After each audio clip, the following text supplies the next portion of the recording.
میں آپ کو بلا جھجک بتا دوں، اللہ نے یہ مقام اور مرتبہ ان کو عطا فرمایا ہے، یہ خصوصیات صرف ان کے اندر ہیں، ایسی خصوصیات امام کعبہ کے اندر بھی موجود نہیں ہیں۔ الحمدللہ وکفا والصلاة والسلام علی عبادہ الذین اصطفیٰ، اما بعد فاعوذ باللہ من الشیطان الرجیم، بسم اللہ الرحمن الرحیم۔ فاذکرونی اذکرکم واشکروا لی ولا تکفرون، فقد قال اللہ تبارک و تعالی فی مقام آخر، الا ان اولیاء اللہ لا خوف علیہم ولا هم یحزنون۔ صدق اللہ العلی العظیم و صدق رسولہ النبی الکریم الرؤوف الرحیم۔ معزز سامعین و حاضرین، آج میں اپنے موضوع سے ہٹ کر ایک ایسی ویڈیو کے ساتھ حاضر ہوا ہوں۔ اس ویڈیو کے اندر میں حضرت علامہ شیخ الحدیث امیر المجاہدین علامہ خادم حسین رضوی رحمۃ اللہ تعالی علیہ کو خراج تحسین پیش کرنے کے لیے، ہدیہ تبریک پیش کرنے کے لیے حاضر ہوا ہوں، اور ان کی کچھ خصوصیات آپ کے سامنے عرض کرنی ہیں کہ اللہ تعالیٰ نے ان کے اندر کتنا خصوصیات رکھی تھیں، ان کے اندر کتنا مقام اور مرتبہ اللہ تعالیٰ نے ان کو عطا فرمایا تھا۔ تو آئیے، میں نے جو خطبے کے اندر آیت پڑھی ہے، جو آپ کو آیت سننے کو ملی ہے، اس آیت کے اندر اللہ تعالیٰ نے ارشاد فرمایا ہے فاذکرونی اذکرکم واشکروا لی ولا تکفرون۔ اللہ نے فرمایا تم میرا ذکر کرو، میں تمہارا ذکر کروں گا، تم میرا شکر ادا کرو، میں اپنی نعمتوں کی حد کر دوں گا۔ یعنی جیسے جیسے اللہ تعالیٰ کا شکر بڑھتا جائے گا، ویسے اللہ تعالیٰ کی نعمتیں، اللہ کا فضل، اللہ کا انعام زیادہ ہوتا جائے گا۔ جتنا شکر ہوگا اس سے 10 گنا اللہ تعالیٰ کا فضل اور نعمت زیادہ ہوتی جائیں گی۔ تو اس آیت پر علامہ خادم حسین رضوی علیہ الرحمہ نے مکمل طور پر عمل کر کے دکھایا ہے، اور اس کا ثمر بھی ہمارے آنکھوں کے سامنے ہے کہ اللہ تعالیٰ نے لوگوں کے دلوں میں ان کی محبت کیسے ڈال دی۔ تو سامعین محترم، انہوں نے پوری زندگی حضور علیہ السلام کے دین کی اشاعت کے لیے وقف کر دی، اولاد کو وقف کر دیا، معذور ہونے کے باوجود معذوری کو بہانہ بنا کر گھر نہیں بیٹھے ہماری طرح یا دوسرے لوگوں کی طرح۔ انہوں نے شریعت مطہرہ کے لیے، دین کے لیے، ناموس رسالت کے لیے باہر نکلے، اور خلوص نیت سے باہر نکلے، تو رب تعالیٰ نے ان کی اس کاوش کو، اس محنت کو، اس عمل کو اللہ نے اتنا پسند فرمایا کہ آج ہر مسلم دل کے اندر، خواہ وہ کسی بھی مسلک سے کیوں نہیں، اللہ نے محبت ڈال دی ہے، پیار اور خلوص ڈال دیا ہے۔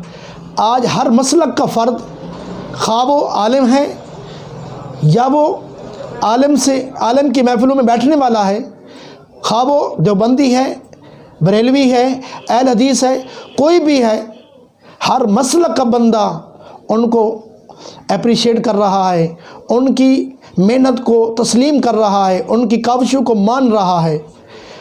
کیوں؟ یہ محبت اللہ نے ڈالی ہے۔ انہوں نے شکر کیا، انہوں نے ان کی زندگی دیکھیں۔ تو چند خصوصیات میں آپ کے سامنے رکھتا ہوں۔ یہ خصوصیات ایسی خصوصیات ہیں، میں آپ کو بلا جھجک بتا دوں، اللہ نے یہ مقام اور مرتبہ ان کو عطا فرمایا ہے، یہ خصوصیات صرف ان کے اندر ہیں، ایسی خصوصیات امام کعبہ کے اندر بھی موجود نہیں ہیں۔ کعبے کے امام جتنا ہیں، خواہ وہ مسجد نبوی شریف کے امام بھی کیوں نہیں ہیں، یہ مقام ان کو نہیں ملا جتنا مقام ان کو ملا ہے۔ چند باتیں آپ سے شیئر کرتا ہوں، یقیناً آپ سن کر حیران ہوئے ہوں گے، کوئی امام کعبہ کا نام لے کر مولوی صاحب نے، قاری صاحب نے یہ کیا کہہ دیا۔ تو سامعین محترم، دلیل سے بات ہے کہ دیکھیں، جب اس افراتفری کے زمانہ میں کفار نے حضور علیہ السلام کی ناموس پر حملہ کیا، حضور علیہ السلام کے ذات پر حملہ کیا، ان کی سیرت پر حملہ کیا، عجیب عجیب قسم کے خاکے بنائے گئے، اس وقت امام کعبہ نہیں بولا، سعودیہ کے حکمران مذمت تک نہیں کر سکے، لیکن خادم حسین رضوی معذور ہونے کے باوجود اس نے حکومت کو گھٹنے ٹیکنے پر مجبور کر دیا، ہزاروں شل کھانے کے باوجود انہوں نے میدان نہیں چھوڑا، 103 پر بخار تھا، اس کے باوجود بھی دھرنے میں حاضر ہوئے اور ناموس رسالت پر پہرا دیا۔ یہ ہے عظمت، یہ ہے خصوصیت۔ آپ دوسری طرف آتے ہیں کہ ان کا خلوص دیکھ لیں، کہ ان کا خلوص اتنا کہ ان جیسا خلوص آپ دنیا کے کسی بھی عالم کو دیکھ لیں، خلوص نہیں ہوگا۔ وہ صرف اور صرف فرقہ واریت پھیلائیں گے یا چند پیسوں کے لیے اپنی بات کہتے ہیں، جبکہ خلوص ان کے دل کے اندر نہیں ہوتا۔ اسی لیے خلوص نہ ہونے کی وجہ سے لوگ ان کی باتوں پر توجہ ہی نہیں دیتے، ان کی بات مانتے نہیں ہیں، تسلیم نہیں کرتے۔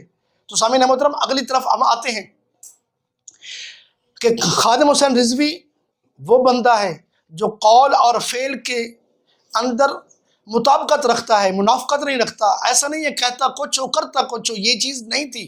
آپ دنیا کے کسی بندے کو دیکھ لیں، آپ خواہ وہی جو میں پہلے کہہ چکا ہوں امام کعبہ کو دیکھ لیں، وہ کہتے ہیں کہ ہم اللہ تعالیٰ کو مانتے ہیں، حضور علیہ السلام کو آخری رسول مانتے ہیں، حضور علیہ السلام کی شریعت پر عمل کرتے ہیں، اللہ کے جو کچھ کرتا ہے اللہ کرتا ہے، اللہ کے علاوہ کوئی کچھ نہیں کر سکتا۔ جب ان کو یقین ہے کہ جو کچھ بھی کرتا ہے اللہ کرتا ہے، اس کے باوجود بھی ان کے قول ایک طرف ہے لیکن ان کا فعل ان کے قول کے متضاد ہے۔ وہ کس طرح؟ اب کچھ ہی دن سے آپ کو پتہ ہے کہ وبا چل رہی ہے، کرونا کا معاملہ چل رہا ہے، کرونا کا مسئلہ چل رہا ہے، مسجد نبوی شریف بند ہو گئی ہے، کعبہ شریف بند ہو گیا ہے۔ کون سا کعبہ؟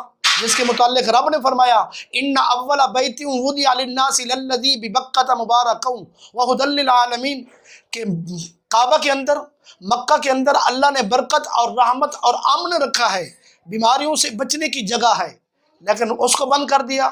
لیکن امام کعبہ تک اس کو روک نہیں سکا، مذمت نہیں کر سکا ان کے اس فعل کو۔ یہ کفار کی سازش تھی جو 1400 سال سے ایک لمحے کے لیے بھی طواف نہیں رکا تھا، لیکن اس وبا نے، کفار کی سازش نے آ کے طواف روک دیا۔ لیکن امام کعبہ یہ تک نہیں کہہ سکا کہ بھئی طواف روکنے کا اس کا کوئی حل نہیں ہے، آپ نے بچاؤ کرنا ہے، تحفظ کرنا ہے تو بہت سارے اور بھی حل ہیں، وہ کیوں نہیں اس پہ اپناتے؟ لیکن کعبے کو بند کر دینا یہ کوئی حل نہیں تھا، لیکن اس نے اس پر کوئی لفظ اور کوئی جملہ نہیں اٹھایا۔ لیکن خادم حسین رضوی وہ ہے جس نے یہ کہہ دیا تھا کہ کعبہ شریف، مسجد نبوی شریف کو بند کرنا کوئی حل نہیں ہے۔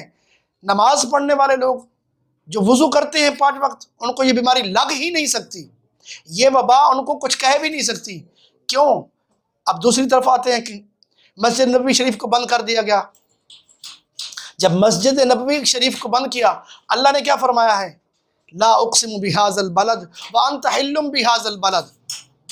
اللہ نے قرآن شریف میں کئی مقامات پر حضور علیہ السلام کو رحمت فرمایا اور یہ فرمایا کہ اے محبوب، آپ جس جگہ پر تشریف فرما ہیں اس جگہ پر نہ تو کوئی مصیبت آ سکتی ہے، نہ کوئی دکھ آ سکتا ہے، نہ شکلیں بگڑ سکتی ہیں، نہ رب کا عذاب آ سکتا ہے۔ تو جس مسجد کے اندر حضور علیہ السلام تشریف فرما ہو، اس مسجد کے اندر رب کا عذاب کیسے آ سکتا ہے جب رب نے خود فرما دیا ہے؟ یا تو پھر رب کا قول غلط مانیں گے یہ لوگ، یا پھر یہ اپنے قول اور فعل کے مطابق نہیں رہیں گے۔ تو سامعین محترم، ان کے اس قول کے اندر بھی، فعل کے اندر بھی مطابقت نہیں ہے، منافقت ہے۔ تو آئیے ہم دوسری چیزیں دیکھتے ہیں کہ حضرت علامہ خادم حسین رضوی علیہ رحمہ، اللہ تعالیٰ ان کو مقام علیین کے اندر خاص و خاص مقام عطا فرمائے، صحابہ کی صحبت نصیب فرمائے۔ تو سامعین محترم، اب ہم آگے چلتے ہیں، دیکھتے ہیں کہ ناموس صحابہ پر حضرت شیخ الحدیث امیر المجاہدین علامہ خادم حسین رضوی علیہ رحمہ نے کس طرح صحابہ کی ناموس کو تحفظ دیا، کس طرح انہوں نے اس میں اپنا کردار ادا کیا۔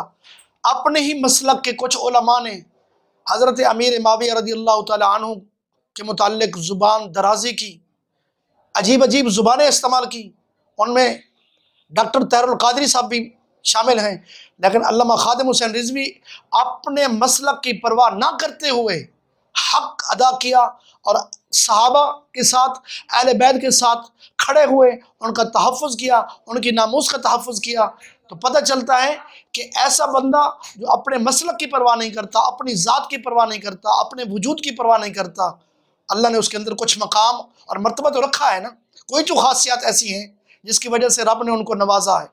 تو اب آگے چلتے ہیں کہ جب ایک ملک کے اندر قادیانیوں کو حکمرانی میں لے کر آنے کا منصوبہ بنایا جا رہا تھا، ان کو مسلمان ہونے کا، کہلوانے کا، یا مسلمان وہ کہلوا سکتے ہیں، ان کو یہ موقع دیا جا رہا تھا، حکمران بھی ساتھ تھے، وزراء بھی ساتھ ملے ہوئے تھے، لیکن اس وقت کچھ علماء اپنی نوکری بچانے کے چکر میں حق نہیں ادا کر سکے، لیکن خادم حسین رضوی علیہ الرحمہ نے اس وقت بھی اپنی نوکری، سرکاری ملازمت کو چھوڑ کر حضور علیہ السلام کی نوکری کی، قادیانیت کے خلاف اللہ میں بغاوت بلند کیا اور سینہ تان کر کھڑے ہوئے۔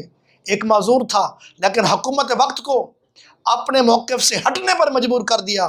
اس وقت ایک فضل الرحمان عجیب قصے، عجیب کہانی ہے، تعویلات سنا رہا تھا، لیکن خادم حسین رضوی اس وقت بھی دھرنے میں بیٹھ کر ہزاروں شیل کھا رہا تھا۔ ان کی جماعت کے کارکن شہید ہو رہے تھے، لیکن خادم حسین رضوی قادیانیوں کی مخالفت میں، ان کے خلاف حضور علیہ السلام کی ناموس میں جتنا انہوں نے وقت دیا، اس کی مثال نہیں ملتی۔